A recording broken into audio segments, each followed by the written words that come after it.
Hi, everyone. I'm Vladimir Dutit. We are watching all the news happening in the United States and around the world. If it's coming into the CBS News Broadcast Center via one of these multiple screens you see behind me, we're going to bring it to you live right here.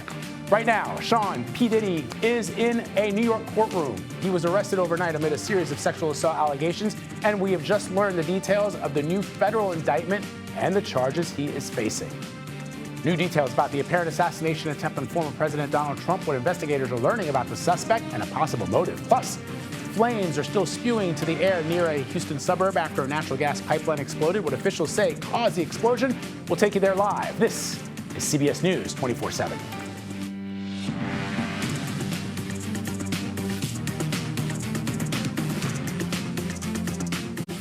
All right, happening right now, hip-hop mogul Sean Diddy Combs is in a federal courtroom this morning. The indictment was just unsealed, revealing that Combs is facing charges of sex trafficking and racketeering.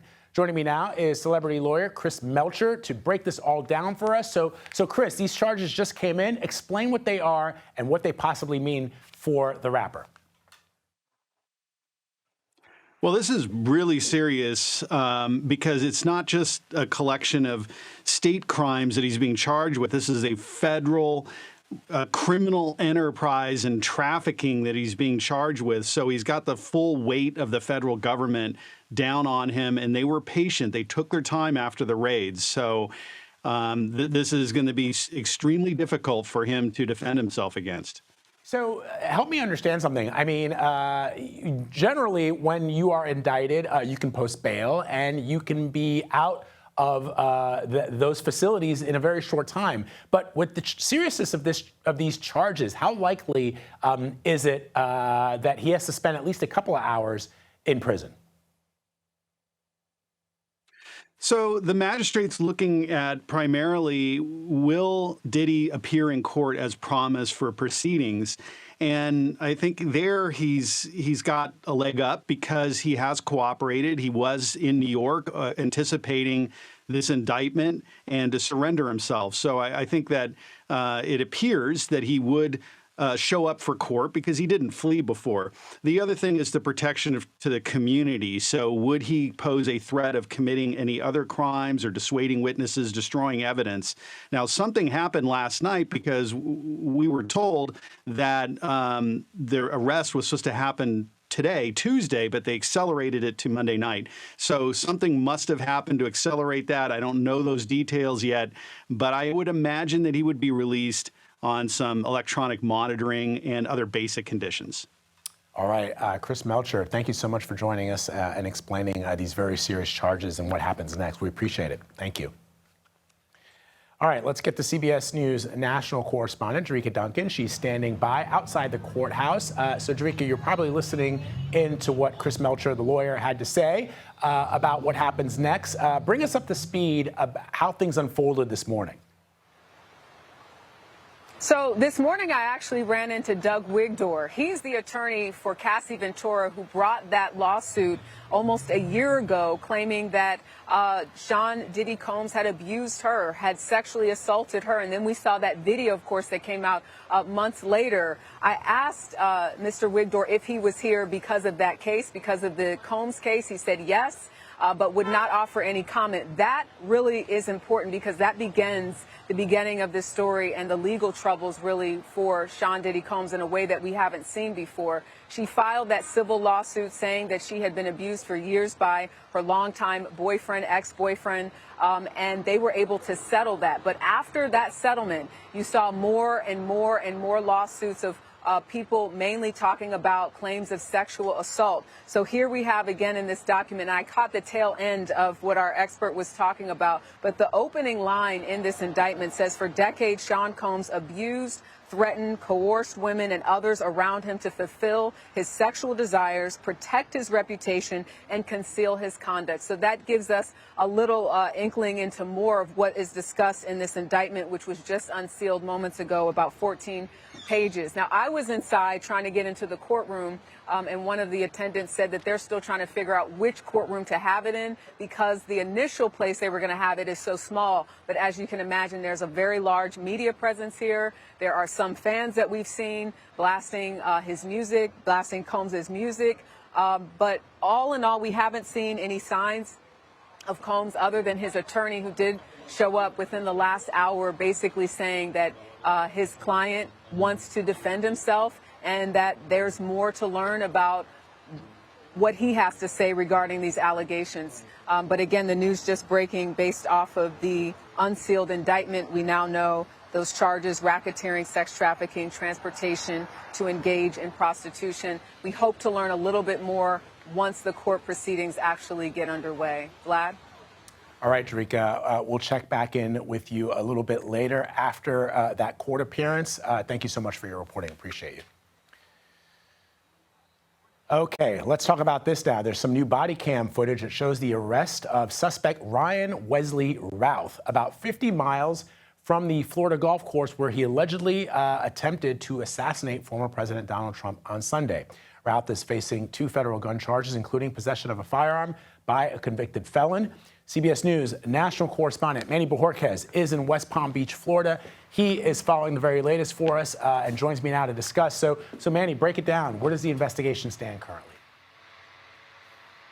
Well, it was in the criminal complaint for those 2 federal gun charges that he is facing at this point that we learned, and this is according to prosecutors and according to cell phone data they say they've collected, that he may have been along the perimeter, the fence line of the golf club for nearly 12 hours before he was spotted by Secret Service. There are questions about why he could have gone undetected for that long. It wasn't until about 1:30 p.m. on Sunday, as the former president, was golfing there, that a Secret Service agent spotted the very tip of the gun poking through the fence and fired at Routh. And then he took off, and as you saw in that video, was later apprehended there.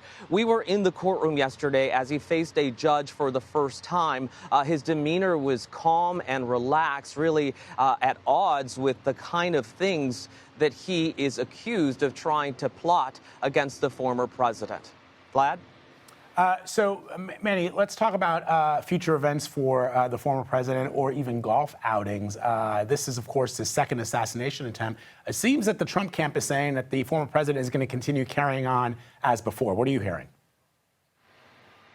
That's exactly right. They're saying they're not changing a thing about what they are doing. In fact, the former president, who is still here at Mar-a-Lago right now, is scheduled to travel this afternoon for an event, a campaign rally in Flint, Michigan. So the campaign making it clear in here, and he did so right after this happened, saying, look, I'm not going to back down. They won't stop me.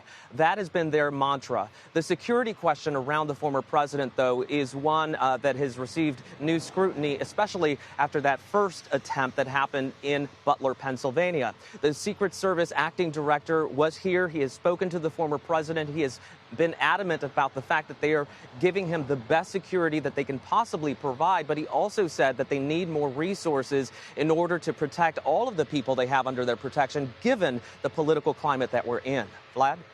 All right, Manny, thank you very much for reporting. Appreciate you. Let's go now to CBS News campaign reporter Jake Rosen. He's joining me now from Washington. He's covering the Trump campaign. So, Jake, the former president and Senator Vance have made claims that blame Vice President Harris and Democrats for rhetoric that led to this assassination attempt on the former president's life. They've called for Democrats to lower the temperature, to lower the rhetoric. Meanwhile, Democrats are suggesting much the same from Republicans. What is the Trump campaign telling you about how they plan to take this message to the rallies that they're going to be conducting over the next couple of days? Well, we'll see exactly what the former president says later today in Michigan. He also has an event tomorrow in New York and another on Thursday and another on Saturday. So there's 4 events this week where Donald Trump will likely address what happened to him on Sunday. But we know that the campaign has blamed the media and Democrats repeatedly over the last 48 hours for how we allegedly have described the former president, but also how buying into what Democrats have said, that Trump is an existential threat to democracy, needs to be taken out of office, taking some quotes from people like Hillary Clinton, Nancy Pelosi, and framing it that, after the last assassination attempt, that this rhetoric really had not shifted. And even before the first attempt in Butler, that the way that Democrats were speaking about the former president, going back to that 2022 speech from President Biden, framing the Trump and Trump's voters as MAGA extremists, as a step too far.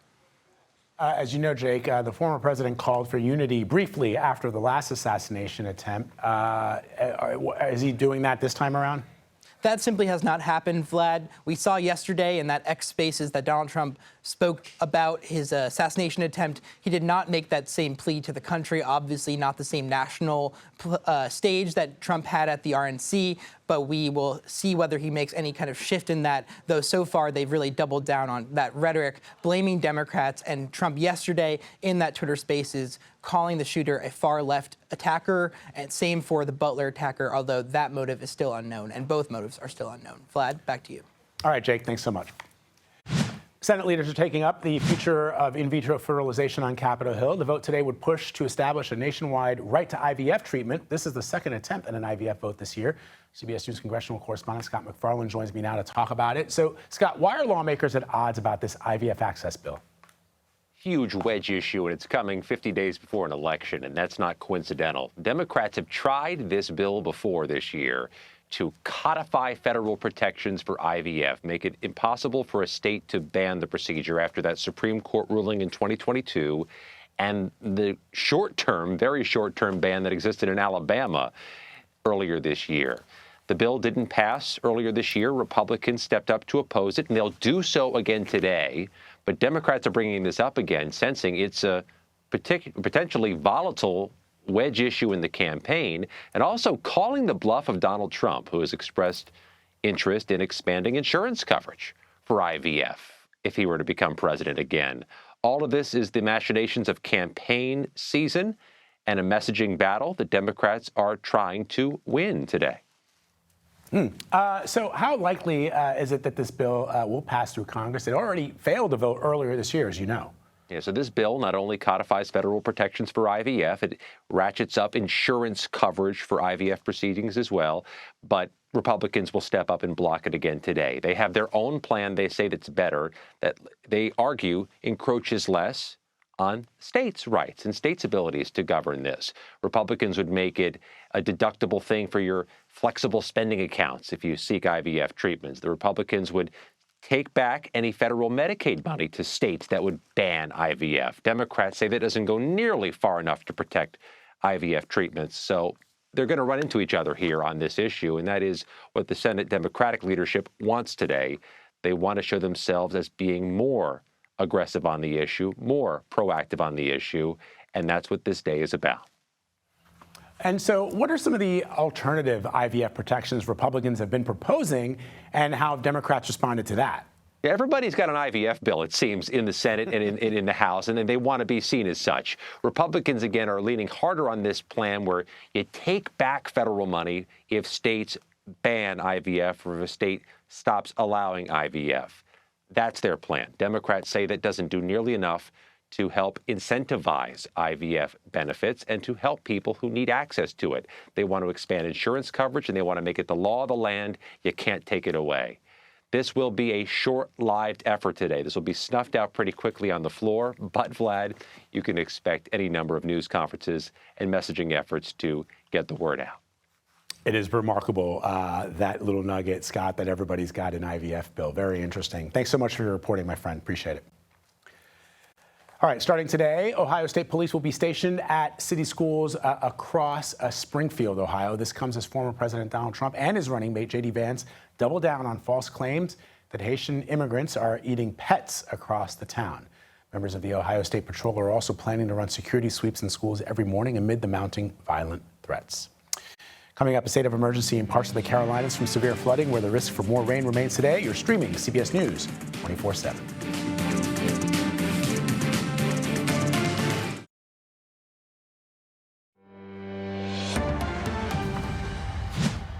All right, you're looking at the federal courthouse right here in New York City.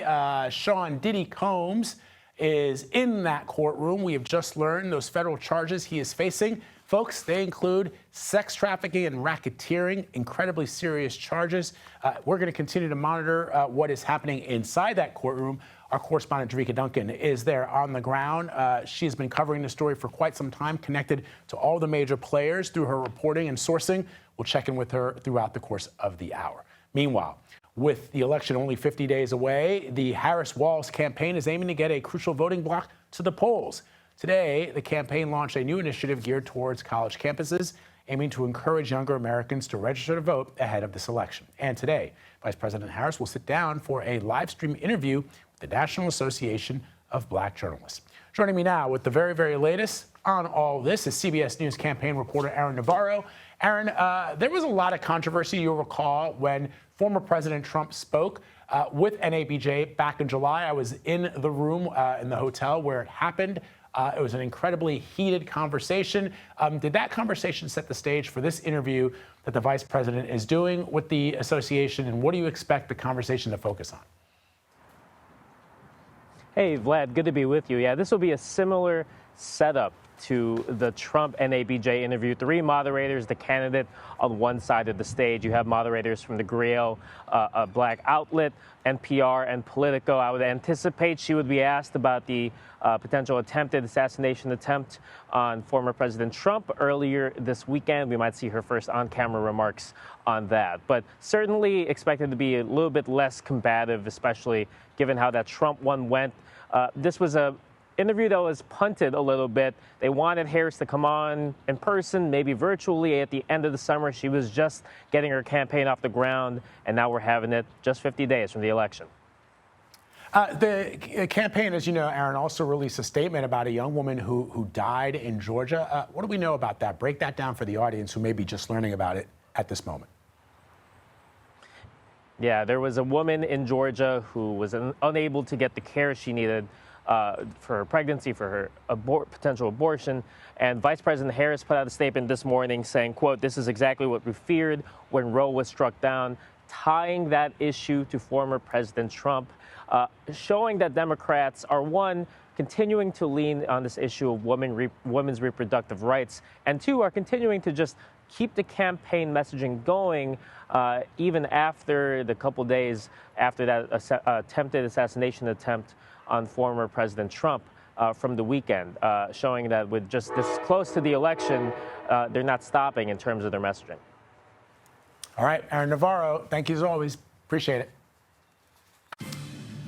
As a reminder, folks, CBS News will host the only vice presidential debate between Senator J.D. Vance and Governor Tim Walz on Tuesday, October 1st in New York. You can catch our live coverage on CBS and streaming on CBS News 24/7 and on Paramount+.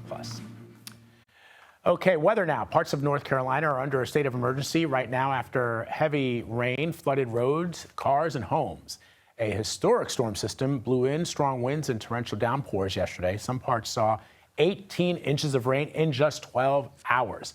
And there is a risk of isolated flash flooding in the southern mid-Atlantic through tomorrow. So let's bring in CBS News Philadelphia meteorologist Kate Bilo with the first look at the national forecast. Kate.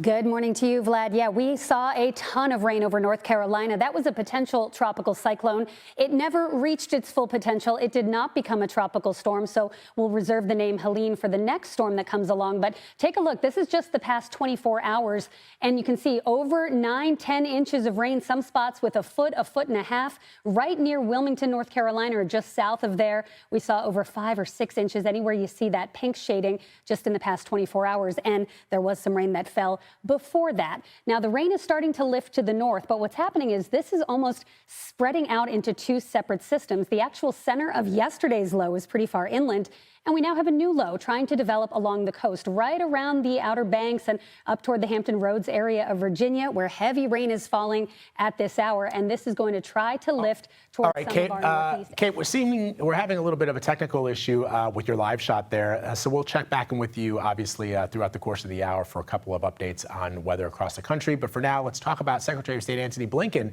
who's heading back to the Middle East today for his 10th trip to the region since the start of the war in Gaza. This time, though, there are not the optimistic projections that we've had in previous visits, that there will be some kind of a breakthrough ceasefire amidst the hostage negotiations. So joining me now at the very latest is CBS News White House correspondent Weijia Jiang.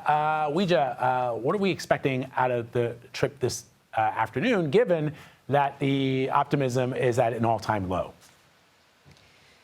Vlad, it's always great to see you. Secretary Blinken is actually going to Egypt for something else. He is there because he is the co-chair of the U.S.-Egypt Strategic Dialogue, which is an effort to really strengthen the relationship between these two countries with regard to the economy, with more people-to-people interactions and exchanges when it comes to education and culture, to really bolster that relationship. But of course, as you mentioned, while he's there, he will be speaking with officials to try to move this hostage ceasefire deal forward, which, as you also mentioned, has eluded this administration so far. And we know that it is a top priority for President Biden. And so he will be meeting with officials from Egypt and Qatar to try to present some sort of finalized deal to both sides. And we know that for a week now, they've all been talking. Negotiators have been working on this remotely. So this is a really critical opportunity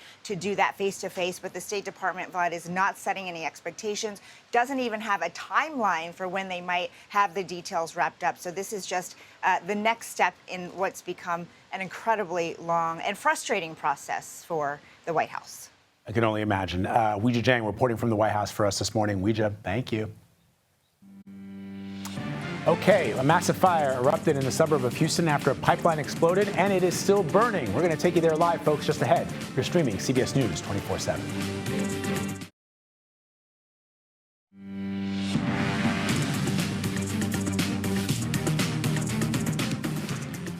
Here's a look at some of the top stories we're following. In the next hour, President Biden is set to participate in a briefing on the efforts to reduce wildfire risks. It comes as crews battle several major fires that have destroyed tens of thousands of acres across Southern California. Thousands of residents have been displaced, but there is some good news. Cooler temperatures are moving into the area, which are providing for more favorable conditions for firefighters to fight those flames. We now know the final words heard from the crew of the doomed Titan submersible before it imploded. The crew said, quote, "all good here." That was revealed during the start of the U.S. Coast Guard's hearing investigation on the cause of the implosion. The lead engineer testified that he felt pressure to get the vessel dive ready. Tragically, all 5 people were killed on board in 2023 as it attempted to dive down to the wreck of the Titanic. And Amazon employees will be required to be in the office 5 days a week, reverting back to a pre-pandemic policy. The company's CEO announced the changes with employees yesterday, saying he hopes that it will boost collaboration and drive better results for customers and the business.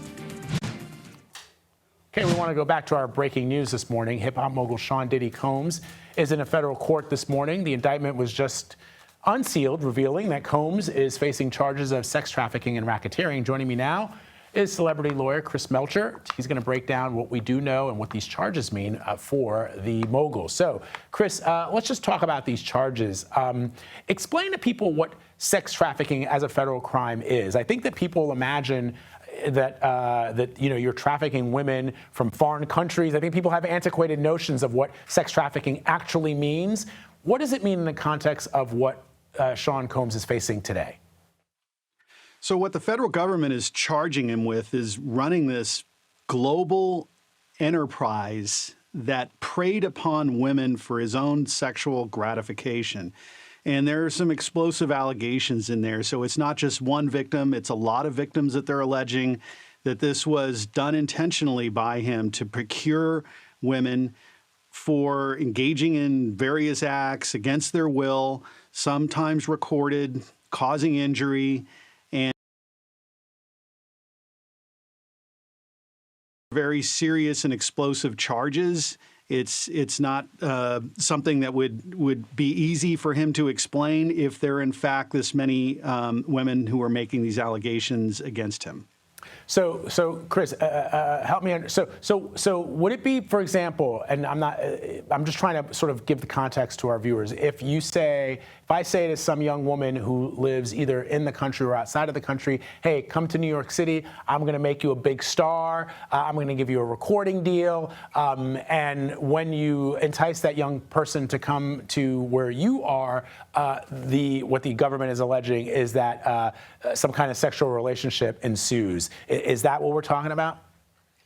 That's right, Vlad. It's coercion and threats, and so what they're alleging in this indictment is that he used his power over them to entice them to start with this kind of contact, and then if they wanted to withdraw from it, that he would threaten them, that physical violence would be used against them, kidnapping.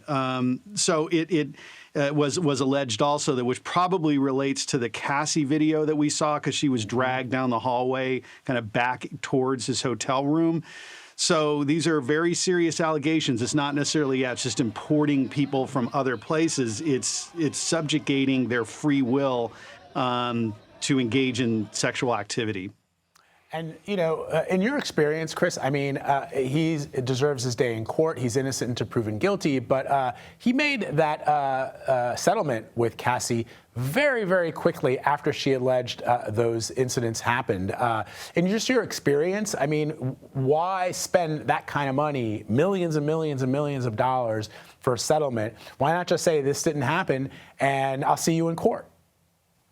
Well, that's initially what he said when Cassie made these allegations, or became known that she was claiming abuse.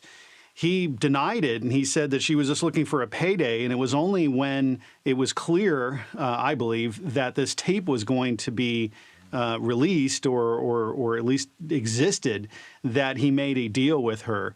And then, of course, later on, we saw that surveillance tape, and it was horrific acts of abuse against her. She was clearly beaten by him and dragged by him. And so that, in my mind, lost a lot of credibility, because there certainly are celebrities or powerful people who allegations are made against falsely so they can get a payday. But with Cassie, that clearly was not the case. Very interesting. Chris, thank you very much, my friend. Appreciate it. Thank you.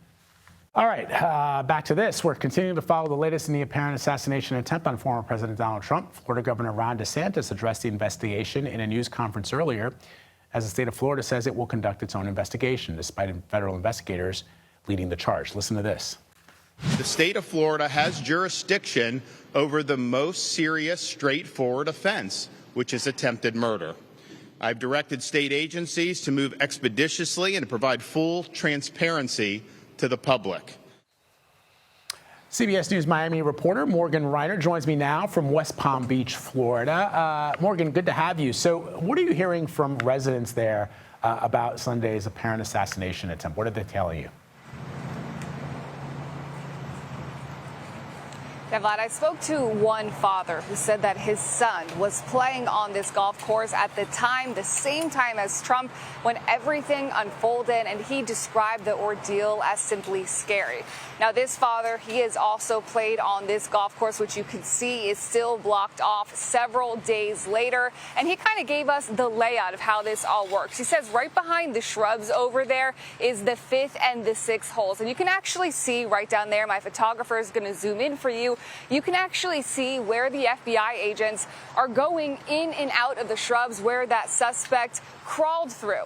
Now, Florida Governor Ron DeSantis just wrapped up speaking about how the second he heard about an incident happening here, he knew that this is where it would happen at this golf course. He called this area of shrubs the weakest link, but still, he questioned how the suspect, Ryan Wesley Ruth, would be able to hang out in or around these bushes for 12 hours without being noticed. That's one reason why he said his office is going to take over or lead the investigation, move forward with charges. He says that there needs to be more public trust, referencing Butler, Pennsylvania, where he says the public still doesn't have many answers. He says that his office is going to be very transparent with all this. And hey, he said even if they're not transparent, Florida does have sunshine laws where you can legally request that information.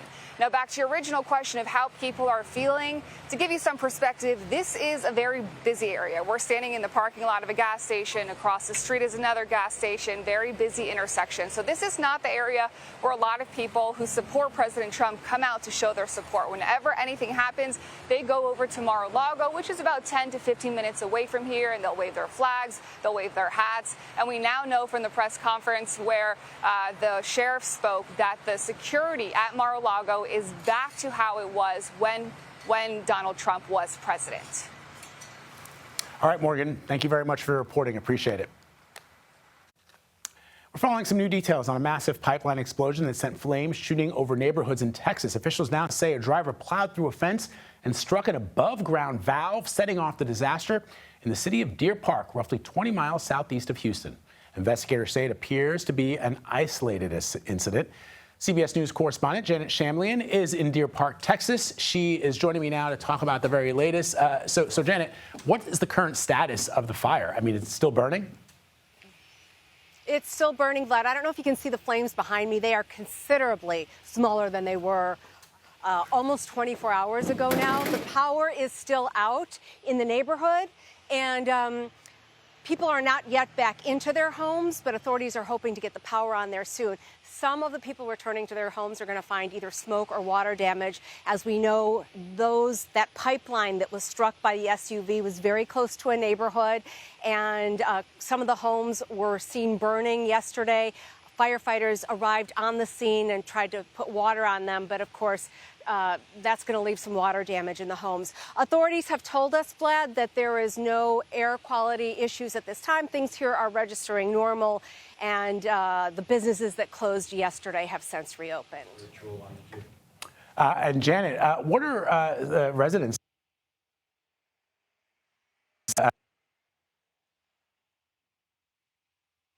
Can you repeat that, Vlad? So residents are anxious to get back into their homes. I mean, honestly, most of them knew that they were next to an easement that had pipelines on them, and there's like a dozen of them behind the neighborhood that where the pipeline exploded yesterday. And we're in a very petrochemical-heavy part of Houston. In fact, 40% of the nation's petrochemical capacity is right here. Right now, we're going to take a break.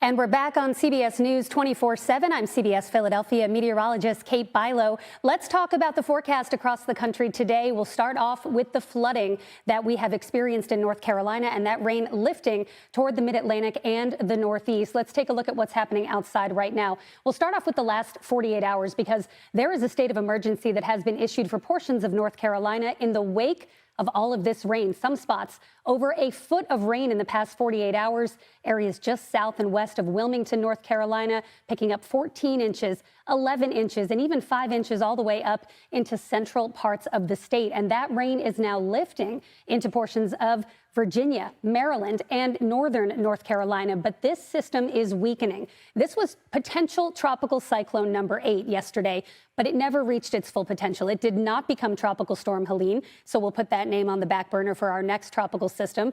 What's happening now, though, is this is almost separating into two separate systems. This is the circulation around what was 8, and now we have a new low forming throughout the Hampton Roads area of Virginia.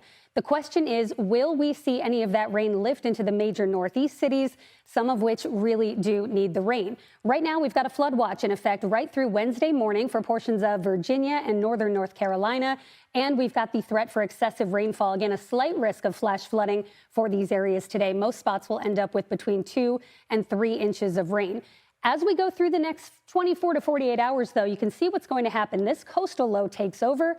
The center of what was 8 will continue to fizzle, but this is going to move a little further out to sea. So the position of this low will determine how much rain will fall across the Northeast. We need the rain here in Philadelphia. We need some rain to the north, but it doesn't look like we'll see much. More clouds and scattered showers as we go through Wednesday and Thursday. So again, this is not going to alleviate drought conditions much across the Northeast and Mid-Atlantic. Forecast rainfall amounts anywhere from 1 inch in Salisbury, Maryland, 2 inches back toward Gainsborough, 2 inches in Richmond, and then it's mainly coastal rainfall. The areas that have the worst of the drought conditions across the nation, like West Virginia, not going to see quite as much as we will further to the south. We also have the threat for severe weather today across portions of the Midwest and into really the Intermountain West, eastern Colorado, and into the northern plains. Speaking of flooding, we also have some catastrophic flooding happening in Europe. I'm going to toss it over to our reporter, Sarah Rainsford. She joins us live from Poland this morning. Sarah.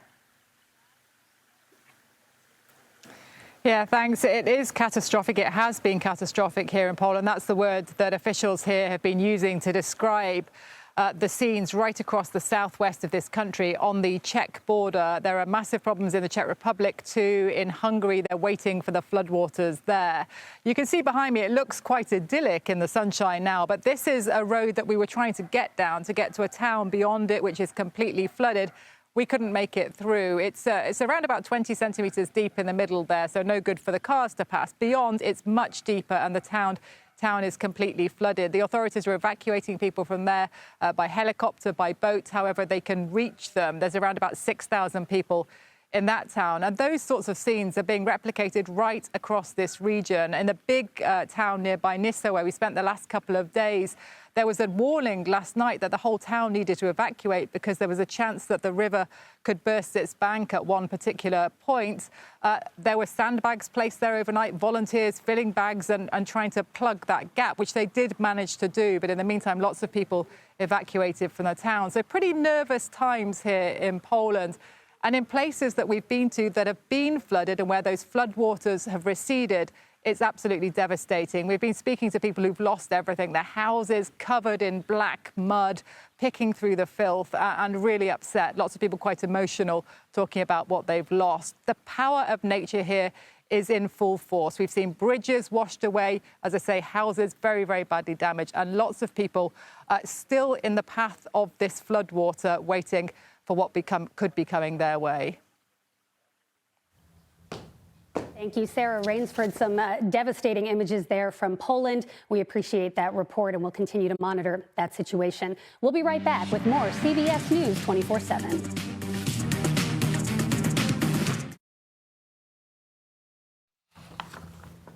Folks, CBS News is exclusively hearing from a woman whose husband died when a cargo ship named Dolly slammed into Baltimore's Key Bridge, causing it to collapse.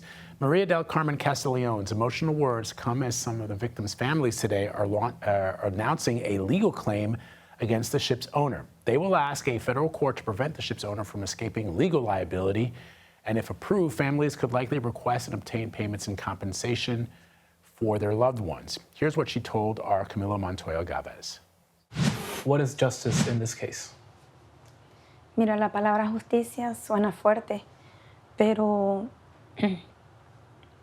justicia para mí sería tener a mi esposo a mi lado, compartir con él todos los sueños que planeamos.